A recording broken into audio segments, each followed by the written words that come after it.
இன்றைக்கி இந்த மாதிரி ஒரு ரசம், இது என்ன க்ரீன் கலரில் இருக்குன்னு பார்க்காதீங்க.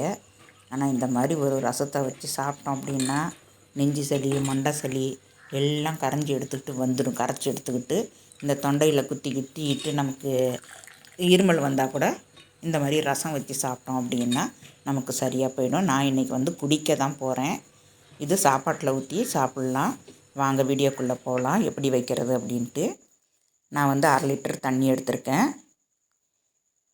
1/2 லிட்டருக்கு தண்ணி எடுத்திருக்கேன். ஒரு நெல்லிக்காய் சைஸு புளி ஊற வச்சுக்கலாம்.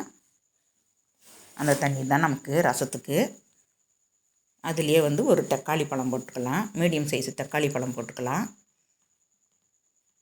தக்காளி பழம் போட்டால் தான் கொஞ்சம் டேஸ்ட்டு கொடுக்கும். அதனால் நான் தக்காளி பழம் போட்டிருக்கேன். இது ரெண்டும் அப்படியே இருக்கட்டும். இது கூட கொஞ்சமாக மஞ்சத்தூள் போட்டுக்கலாம். கொஞ்சோண்டு பெருங்காயத்தூள் போட்டுக்கலாம். 1/4 டீஸ்பூன் மஞ்சத்தூள், 1/4 டீஸ்பூனு பெருங்காயத்தூள் போட்டிருக்கேன். இது அப்படியே இருக்கட்டும் ஒரு பக்கம். நம்ம அரைக்க வேண்டியது எல்லாத்தையும் நம்ம எடுத்துக்கலாம். மிக்ஸி ஜாரில் 1 டீஸ்பூனு மிளகு போட்டிருக்கேன். 1 டீஸ்பூனு ஜீரகம் 1 டீஸ்பூனு, மிளகு 1 டீஸ்பூனு, மிளகாய் 1, ஒரு வரமிளகாய் போட்டுக்கிட்டால் போதும். தனியா 1 டேபிள் ஸ்பூன் அளவுக்கு போட்டிருக்கேன். மிளகும் ஜீரகமும் டீஸ்பூனு, தனியா மட்டுக்கும் டேபிள் ஸ்பூனு. 1 டேபிள் ஸ்பூன் அளவுக்கு துவரம்பருப்பு போட்டிருக்கேன். இது எல்லாத்தையும் ஃபஸ்ட்டு நம்ம தண்ணி விடாமல் அரைச்சி எடுத்துக்கலாம். நல்லா தண்ணி விடாமல் நம்ம அரைச்சி எடுத்துக்கிட்டோம் அப்படின்னாக்க நமக்கு 2-3 வாட்டி நம்ம கழட்டி நம்ம அரைக்கணும். அதனால தான் இந்த அளவுக்கு நமக்கு குறைன்னு தான் இருக்கும். நம்ம இது கூடயே கட் பண்ணி அந்த தக்காளியை போட்டுக்கலாம். தண்ணியில் போட்டிருந்தோம் பார்த்திங்களா, அந்த தக்காளி, அந்த புளி அதையும் சேர்த்து போட்டு அரைச்சிக்கலாம். இது ரெண்டையும் போட்டு ஒரு ஓட்டிக்கலாம். லைட்டாக ஓட்டி எடுத்துகிட்டு வந்துடுவோம். இது கூட நம்ம தூதுவளையை அது கூட போட்டு அரைச்சிக்கலாம். தூதுவளை இலை இப்படி தான் இருக்கும். 2 சைடுமே முள் இருக்கும். முன் பக்கமும் இருக்கும், பின் பக்கமும் இருக்கும். இந்த முள்ளோடு தான் நம்ம போடணும். இது நம்ம கூட்டு செய்கிறோம் அப்படின்னாக்க இந்த முள்ளெல்லாம் கட் பண்ணிட்டு தான் நம்ம கூட்டு செய்ய முடியும். இல்லைன்னா முள் அப்படியே இருக்கிற மாதிரி இருக்கும், நமக்கு குத்திக்கும் தொண்டையில். அதனால் கூட்டு செய்யும்போது மட்டும் நம்ம இந்த முள்ளை எடுத்துடணும். இப்போ தோசை மாவில் அரைச்சி போட்டோம் அப்படின்னா அப்படியே முள்ளோடையே போட்டுக்கலாம். இப்போ ரசத்துக்கும் நம்ம அரைக்க போகிறோம், அப்படியே அரைச்சிக்கலாம். துவையில் அரைச்சாலும் அப்படியே அந்த முள் கூடையே நம்ம அரைச்சி எடுத்துக்கலாம்.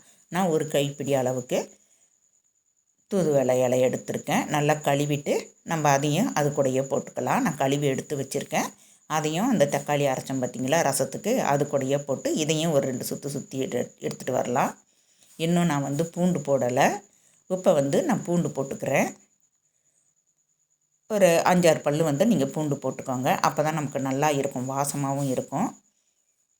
இதையும் போட்டு ஒரு சுற்றி எடுத்துகிட்டு வந்தோம் அப்படின்னாக்கா இனிமேல் நமக்கு இது கூட நம்ம எதுவும் போட தேவையில்லை. 1-2 பூண்டு உடஞ்சா போதும். நல்லா நைஸாக உடையணுன்ட்டு கிடையாது, நைஸாக அரைக்கணுன்றதையும் கிடையாது. 1-2 உடஞ்சா போதும் நமக்கு பூண்டு. இப்போ இந்த அளவுக்கு இருக்கும். இது அப்படியே இருக்கட்டும். இப்போ நான் அடுப்பில் ஒரு வாணலில் எண்ணெய் விட்டுக்கலாம். நெய் விட்டுக்கலாம். உங்களுக்கு நெய் வேணும் அப்படின்னா நீங்கள் நெய்யும் விட்டுக்கலாம். நெய் வேண்டாம், நெய் வாசனை இல்லை, வேண்டாம், பிடிக்காதுன்னா நீங்கள் எண்ணெய் விட்டுக்கலாம். நான் எண்ணெய் தான் விட்டுருக்கேன். 1 டேபிள் ஸ்பூன் அளவுக்கு நான் எண்ணெய் விட்டுருக்கேன். 1/4 டீஸ்பூனு கடுகு போட்டுக்கலாம். ஒரே ஒரு வரமிளகாயை நான் 2-3 கிள்ளி போட்டிருக்கேன். ஒரு கொத்து கருவேப்பிலை போட்டுக்கலாம். இது கூடயே நம்ம அரைச்சி வச்சுருக்கிற விழுதை இது கூடயே போட்டுக்கலாம். அதையும் போட்டு நல்லா வதக்கி எடுத்துக்கலாம். நல்லா வதக்கிக்கலாம். இப்போ தண்ணி விட வேண்டாம், நல்லா வதக்கிக்கலாம். அந்த பச்சை வாசம் போகிற வரைக்கும் நம்ம வதக்கி எடுத்துக்கணும். அந்த எண்ணெயே போதும். உங்களுக்கு நெய் வேணும்னாலும் நெய்யில் கூட நம்ம வதக்கி எடுத்துக்கலாம். அது இன்னும் நல்லாவே டேஸ்ட்டாகவே தான் இருக்கும். நான் எண்ணெய் தான் விட்டுருக்கேன். இப்போ மிக்ஸி ஜாரை நம்ம கழுவி அந்த தண்ணியை இதில் ஊற்றிக்கலாம். நல்லா வதக்கி விட்டுட்டு அதுக்கப்புறம் மிக்ஸி ஜாரில் கொஞ்சம் தண்ணி விட்டு ஊற்றிக்கலாம். நம்ம புளிக்காக நம்ம 1/2 லிட்டர் தண்ணி எடுத்து வச்சோம் பார்த்திங்களா, அந்த தண்ணி தான். அதே தண்ணியை நம்ம மிக்ஸி ஜாரில் ஊற்றிட்டு கழுவி நம்ம அதிலேயே ஊற்றிக்கலாம். நான் 1/2 லிட்டர் தண்ணி தான் நான் ஊற்றியிருக்கேன். நல்லா ஊற்றிட்டு அது 2 வாட்டியும் நல்லா கழுவி ஊற்றிடுங்க. ஊற்றிட்டு நம்ம வந்து கட்டிகள் இல்லாமல் நம்ம கலந்து எடுத்துக்கணும். நம்ம வதக்கினதெல்லாம் கொஞ்சம் கட்டியாக இருக்கும். அதனால் வந்து அதை நல்லா வந்து கலந்து விட்டுருங்க. அடுப்பை வந்து மீடியமாக வச்சுட்டு கலந்து விடுங்க. இல்லைன்னா ரசம் கொதிக்க வந்துடும் நமக்கு அதை கலக்கிறதுக்குள்ளே. இப்போ பாருங்கள், நல்லா கலந்து விட்டதுக்கப்புறம் இந்த மாதிரி நுர கட்டிட்டு வரும். நல்லா கொதிக்கணுன்றது கிடையாது, லைட்டாக கொதி வந்தாவே போதும். கொதி வர்ற பக்கம் இருந்தாவே போதும். இப்போ தான் கொதி வர்றதுக்கு ஆரம்பிக்குது. ஏன்னா அதில் இருக்கிற பச்சை வாடையும் போகணும். அதனால் நான் ஒரு கொதி அப்படி வரும்.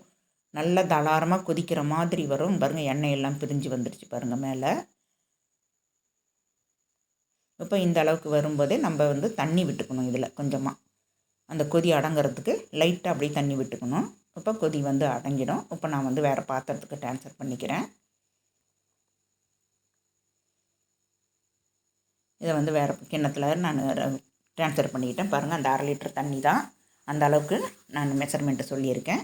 உங்களுக்கு அதிகமாக வேணும்னா கூட்டி குறைச்சி பண்ணிக்கோங்க. இப்போ ஒரு மூடி போட்டு மூடிக்கலாம். இதில் வந்து நான் கொத்தமல்லி தலையெல்லாம் நான் போடலை. இப்போ இந்த ரசம் வந்து ஒரு 2 நிமிஷம் மூடி வச்சுட்டு திருப்பி நம்ம ஓப்பன் பண்ணி நம்ம சுடு சாதத்துலேயும் போட்டு சாப்பிட்டுக்கலாம். அப்படியேவும் குடிச்சிக்கலாம். நான் இதே தூதுவளையை வச்சு ஒரு நாளைக்கு நான் உங்களுக்கு சூப்பு வச்சு காட்டுறேன். அது இதை விடவே இன்னும் நல்லா டேஸ்ட்டாக இருக்கும். தூதுவளை சூப்பு எப்படி இருக்குன்றதையும் நான் சொல்கிறேன். அது எப்படி வேணும் அப்படின்னா நீங்கள் கமெண்ட் பாக்ஸில் சொல்லுங்கள். நான் அதையும் செஞ்சு காட்டுறேன். நான் இப்போ வந்து இது கொஞ்சம் லைட்டாக சூடு இருக்கும்போது நம்ம குடித்தோம் அப்படின்னா அந்த தொண்டை கரகரப்பெல்லாம் நமக்கு எடுத்துடும். நான் இன்றைக்கி குடிக்க தான் போகிறேன். இந்த வீடியோ பிடிச்சிருந்தால் லைக் பண்ணுங்கள், ஷேர் பண்ணுங்கள், சப்ஸ்கிரைபர் பண்ணுங்கள். மறக்காமல் பெல் பட்டன் அமுக்குங்க. தேங்க்யூ.